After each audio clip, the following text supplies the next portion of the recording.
Bienvenue sur Africa 24. La façade atlantique de l'Afrique réunit dans un espace géopolitique en construction les principaux atouts et défis du continent africain.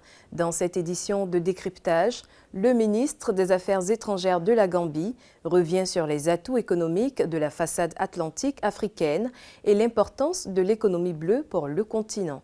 Monsieur Mamadou Tangara, soyez le bienvenu sur Africa 24. Quels sont les principaux atouts de la façade atlantique africaine? L'espace atlantique africain a beaucoup d'avantages. Nous avons énormément de ressources qui, si elles ne sont pas gérées comme il faut, risquent de devenir une malédiction. Parce qu'on a vu que partout en Afrique où il y a des ressources, il y a soit des guerres ou bien des conflits qui font que nous ne puissions pas bénéficier des ressources dont nous disposons. Et j'aime toujours à le dire que l'Afrique est trop riche pour qu'on soit pauvre. Donc cette initiative vise à faire en sorte qu'on puisse mutualiser nos moyens pour tirer profit avantage de cette bénédiction divine. Et c'est pour cela que nous essayons de travailler dans le domaine de la sécurité, dans le domaine de la connectivité, parce qu'aujourd'hui, dans ce monde numérique, on ne peut rien faire sans une bonne connectivité.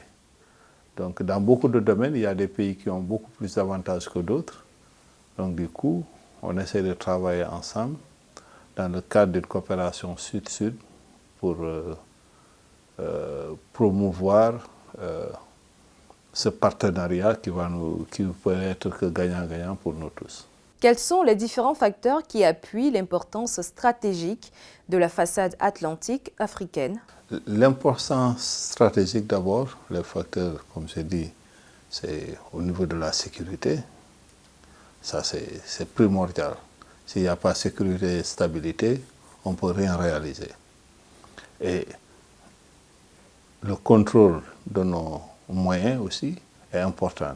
Donc c'est pour faire face au pillage de nos ressources halieutiques, faire face à la piraterie, au banditisme, et à un phénomène encore beaucoup plus grave aujourd'hui, c'est l'immigration vers l'Europe, et la Méditerranée est devenue un cimetière pour nos enfants. Donc aujourd'hui, il est important que nous puissions travailler ensemble. C'est vrai que nos partenaires de l'autre côté, aujourd'hui avec le vent de populisme qui souffle un peu partout en Europe, nous accusent de tous les maux, mais dans cette histoire, nous sommes les plus grands perdants, parce que ce sont nos jeunes dynamiques, valides, ambitieux, qui partent vers l'Europe. Et certains meurent en cours de route, d'ailleurs la grande majorité. On les laisse même mourir, c'est la triste réalité, peut-être pour décourager les autres. Donc il est important aujourd'hui que même dans le cadre de cette initiative, non seulement qu'on mutualise nos moyens pour arrêter ce flot, cette vague qui continue de déferler sur l'Europe, parce qu'on voit, moi je prends le cas de la Gambie, il y a un village où une pirogue est partie avec 35 jeunes. Ça fait 1 an, on n'a aucune nouvelle de ces jeunes. Mais ça n'empêche toujours pas les autres de partir. Donc ce que nous faisons, c'est non seulement de juguler cette situation de crise par les moyens sécuritaires, mais aussi il faut de la sensibilisation. Et dans ce travail, Africa 24 aussi peut nous aider pour sensibiliser davantage nos jeunes à rester. Moi, je dis qu'il faut aussi associer les chefs traditionnels, les chefs religieux, et puis faire savoir aux jeunes que les lieux de l'Europe ne sont pas pavés d'or. C'est un mirage. Aujourd'hui, l'Occident lui-même a des problèmes. Mais c'est difficile de faire comprendre ça à nos jeunes, malheureusement. Et moi, j'essaie aussi de les comprendre. Quand tu vis dans certaines situations, tu te dis, plutôt que de mourir à petit feu, je prends le risque. Soit je réussis ou je meurs une bonne fois pour toutes. Mais la migration, comme je dis, fait partie de l'histoire de l'humanité. Personne ne peut cantonner les hommes en un seul endroit. Ils vont bouger. Donc, il faut trouver des solutions. Et la solution, c'est quoi? C'est de créer des opportunités pour nos jeunes au niveau de l'Afrique même qui restent. Un plan d'action a été adopté à l'unanimité par les États africains atlantiques en juillet 2023 à Rabat. Quelles en sont les grandes lignes? Le plan d'action s'articule autour de 3 points essentiels. C'est justement la sécurité, la stabilité, la lutte contre le terrorisme. Nous savons tous que aujourd'hui la pauvreté de tout le temps est un terreau fertile pour que ces gens viennent recruter, embrigader nos jeunes dans cette histoire complètement folle. C'est aussi parler de connectivité dans un monde où on travaille pour résorber la fracture numérique. Il faut qu'on puisse travailler ensemble. C'est aussi l'économie bleue. Quand on parle de l'économie bleue, c'est la lutte contre la pêche illégale, le pillage de nos ressources, parce qu'aujourd'hui, on a vu que dans la plupart de nos pays, nos ressources sont en train d'être bradées dans des contrats avec des soi-disant partenaires qui viennent, qui pillent. Donc, nous, on a une responsabilité face aux générations futures aussi. Il ne faut pas qu'on soit, comme disent les Anglais, happy-go-luckies, des gens qui se contentent de gérer juste le présent, ici et le maintenant. Donc, il est important qu'on puisse se projeter aussi dans l'avenir et prendre nos responsabilités, non seulement vis-à-vis de nos contemporains, mais aussi des générations à venir. Comment, selon vous, assurer la mise en œuvre effective de ce plan d'action? La mise en œuvre effective est la responsabilité des gouvernements. Ce n'est pas seulement une histoire des affaires étrangères, parce que quand on parle de piraterie maritime, évidemment, ce n'est pas les affaires étrangères. Il y a d'autres ministères qui entrent en jeu.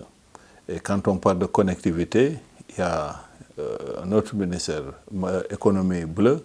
Donc il est important qu'avec l'aide des points focaux, qu'au niveau national, qu'on puisse se concerter avec ces différents ministères et qu'il y ait un plan concret de travail pour qu'on puisse tirer profit de cet espace atlantique africain. Selon les analystes, l'économie bleue pourrait rapporter plus d'1 milliard de dollars à l'économie mondiale si elle était gérée de façon efficace et durable. Comment, au niveau de l'Afrique, les États atlantiques peuvent-ils atteindre ces chiffres? Déjà prendre possession de nos ressources. Je l'ai dit tantôt, la plupart des pays ont plus ou moins bradé les ressources dans le cadre de certaines négociations où des soi-disant partenaires nous ont menés en bateau. Donc il ne faut pas seulement qu'on accuse les autres, mais nous devons aussi prendre la responsabilité. Et parfois, nous, on est là comme des suivants, c'est triste à dire. J'ai beaucoup aimé l'intervention du ministre marocain des Affaires étrangères, de la coopération africaine et des Marocains résidant à l'étranger, quand il dit que quand on va vers certains partenariats, aujourd'hui le même partenariat existe au niveau de l'Amérique latine, au niveau des pays, avec les pays occidentaux. Il faut qu'on parte avec nos propres intérêts, nos propres idées. Il ne faut pas qu'on essaye de s'accommoder, de s'adapter aux intérêts, par rapport aux intérêts des autres. Donc partir, parce qu'on a nos ressources, négocier à partir d'une position forte pour qu'on puisse bénéficier de nos ressources. Et il y a certains qui ont beaucoup plus d'expertise que d'autres. Donc, en mutualisant nos expertises, on peut aller à la table de négociation avec quelque chose de concret qui est bénéfique pour nous, pour que le partenariat et qu'on puisse aussi mobiliser ces ressources dont on parle. Monsieur Mamadou Tangara, ministre des Affaires étrangères de la Gambie, merci d'avoir répondu aux questions d'Africa 24. Merci à toutes et à tous d'avoir suivi cette édition de Décryptage. Retrouvez l'intégralité de nos programmes sur Africa 24 et africa24tv.com.